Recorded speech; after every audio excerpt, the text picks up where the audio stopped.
And what is up, everybody? Yeah, that's right. Arr, it's Jackson Galaxy, your cat daddy, here today in a very frisky mood. Is that the right word? Today we're going to talk about fear. Fear and loathing in cats, which can really manifest in some, shall we say, very different looking ways. And to illustrate my point today, we stay right here in sunny California to hear from Carrie. Carrie, go ahead and take it. Hi Jackson, my name is Carrie, and this is Xander, and the noisemaker up there is Suki. I have a question about Xander. He is, from my perspective, a really overreactive kind of scaredy cat. And we live in an apartment, so there are lots of noises happening around us at all times, especially at night when people come home. And he gets really cuddly with me on the couch, like he is right now. And then he hears something teeny tiny, like somebody dropping a pen from a mile away. And all of a sudden he goes into panic mode and he will scratch the ever-loving crap out of my arm or leg or whatever he's touching to try to get away from the sound. And it hurts. Please help me.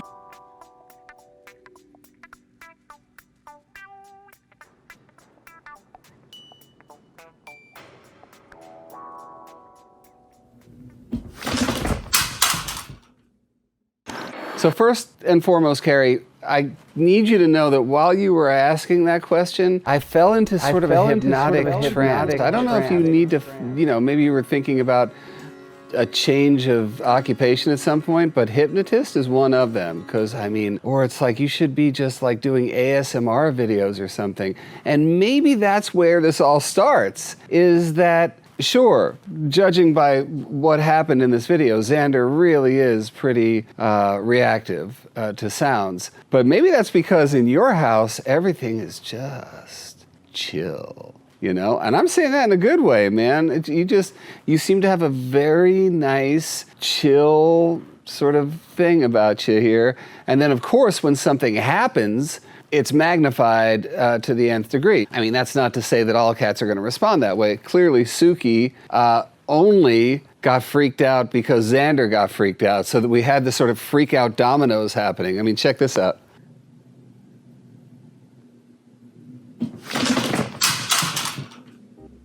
So here's the thing. First, I just want to concentrate on Suki because whereas Xander might be really fearful, Suki is like magic. Check this out. The video starts here with Suki up on Suki's tower here. And then suddenly, if you skip to where the sound happens, Suki, Xander. Suki up on tree, Xander on table. Noise happens, craziness, and suddenly, Suki just came out from behind the table. How did Suki do that? So you are magic with your voice, Carrie. Thanks.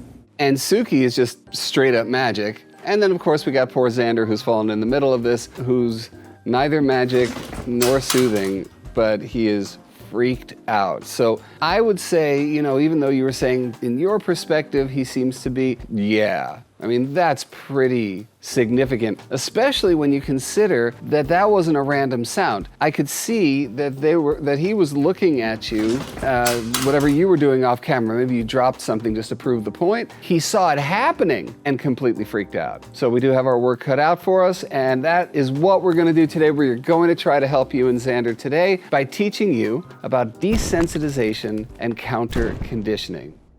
I know, big words coming out of the cat daddy's mouth. You never thought that was going to be possible, just coming up with make-up words like catification and cat mojo. So the idea that what we can do for Xander is get him slowly accustomed to sounds, and in the meantime, instead of him seeing it as this horrible, negative, mortifying incident, he's just going to associate it with safety and with good things. Or even if he doesn't, he'll immediately come back to knowing that he's safe and that good things are associated with this. So let's break it down for you. The thing about the sound itself that is freaking out Xander, well, that's the thing. It's not a sound. It's any sound. It's anything that is louder than clearly, Carrie, your dulcet tones, and it totally freaks him out. The best way that I know how to deal with this is to capture that sound. That's the first step. In a perfect world, you had an upstairs neighbor who you could get to make the sound so that you could record it. That's the way it's always worked best for me. Capture the sound. If you can't get your neighbor to get that sound for you, then maybe at, come home o'clock, whenever that is every day, that you just have your tape recorder at the ready. Tape recorder? Did I actually say that? Oh my God, I'm old. But probably your phone would work just fine because it's 2021. Capture the sound. All you really have to do is hold your phone up to the ceiling. That should get it. Set up your phone and drop things around the house and just use that. So what's the goal of this?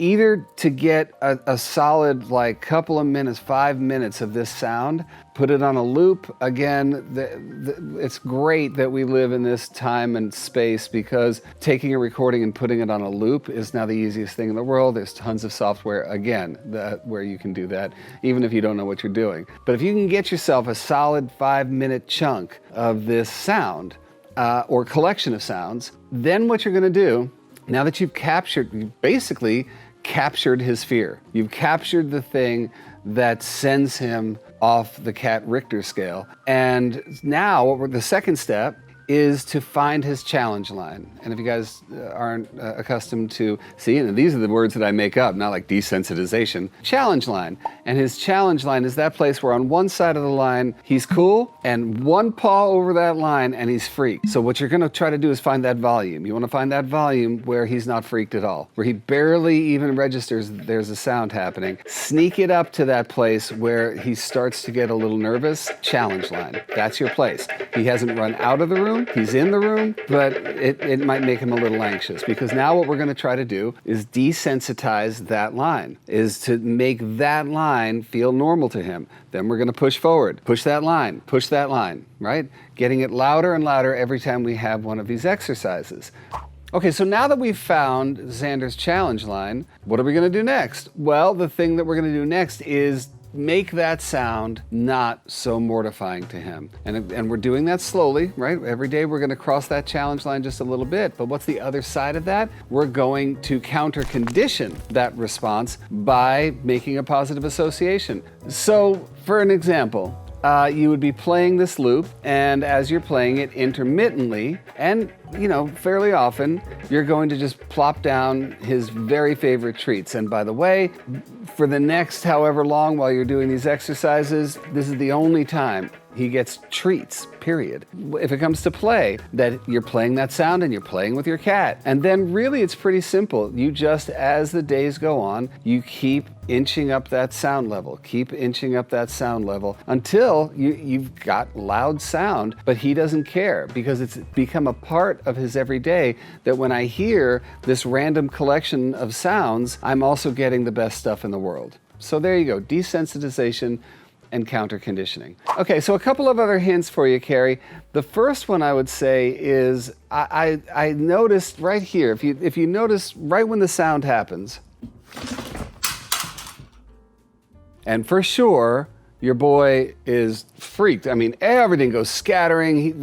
All types of stuff is on the floor, and he's gone. But then, and let's just set our watches by how long it takes for him to come back.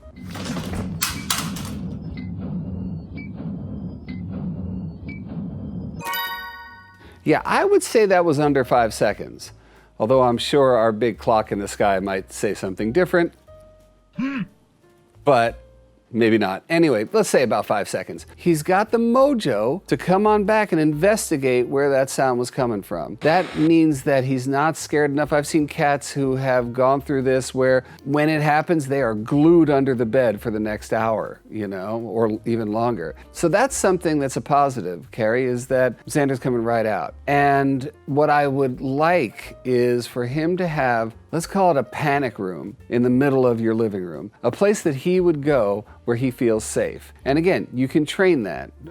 For instance, it could be his carrier. You could have a carrier in the middle of the room, take the door off the carrier, put his favorite bed in there or something that smells like you so he feels safe. Again, treats, bribery, whatever it takes. Here's the thing I like about that. It's in your living room. It's in that main space. And I'm pretty much guessing at this point that when people come home and whatever, it's the living room where all of this negative stuff goes down. So now he has a place to go. It's not under the bed. It's not in the closet. It's not someplace where you have to dig him out, but it's a place where he knows he can feel safe and yet you control it. So it's that difference between what I call caving and what I call cocooning. Caving is where a cat goes under the bed in a closet where they can disappear for hours and it's really going to take a lot for you to get them out of there. They control the hiding. With cocooning, you control it. Not only do you control it, you can move it. You can move it around. The place itself is safe, but it doesn't mean that it has to be located in someplace that's completely inaccessible to you and doesn't help your cat with their mojo. This one is more transformative because over time, you could take the top off that carrier. You can make it more exposed, but you're teaching him that there's places that you can go that are safe, but you don't have to disappear. So that's one thing.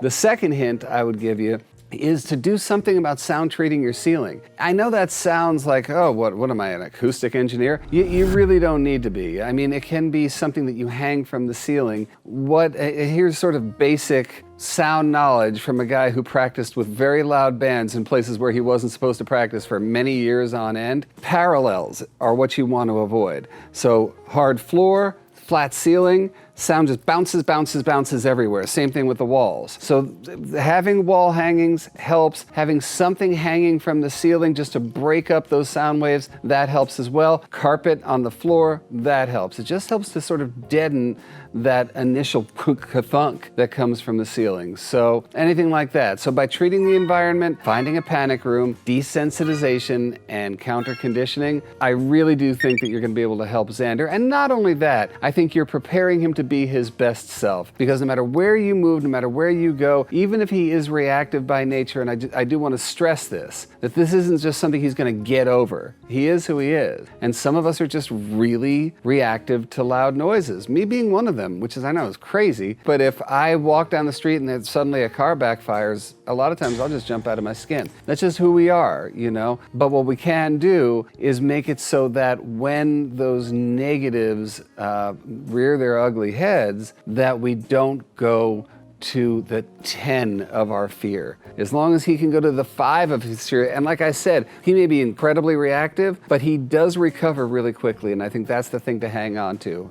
And hopefully he won't hang on to your legs the next time this happens, because I know that's gotta hurt a lot. And before I leave you guys, just know this, I've spent 30 years getting to know cats, and I'm talking tens of thousands all over the world, and designing products to help them. And in this case, I wanna tell you about Jackson Galaxy Solutions, because I think Xander could benefit from them. And Carrie, I'm going to send you a little bit of this. One is called Scaredy Cat, and one is called Stress Stopper. Scaredy Cat for everyday use in food or water. It's just what I call energetic medicine. It just helps bring down sort of the energetic temperature. And then Stress Stopper for times just like this one, when he just hits the ceiling energetically, it helps calm him down a little bit. I stand by these things. I've been making them since the year 2000, believe it or not. So try it out while you can over the Jackson Galaxy store.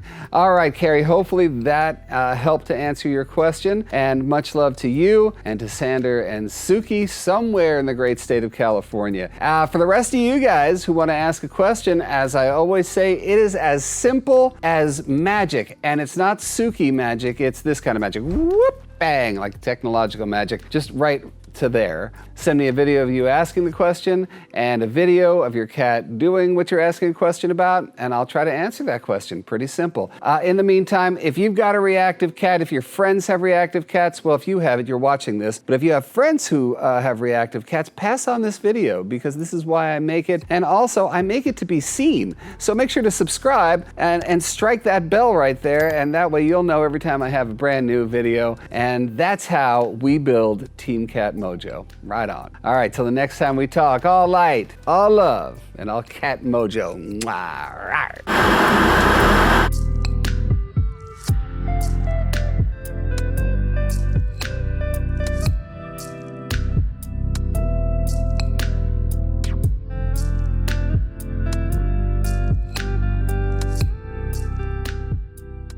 Meow.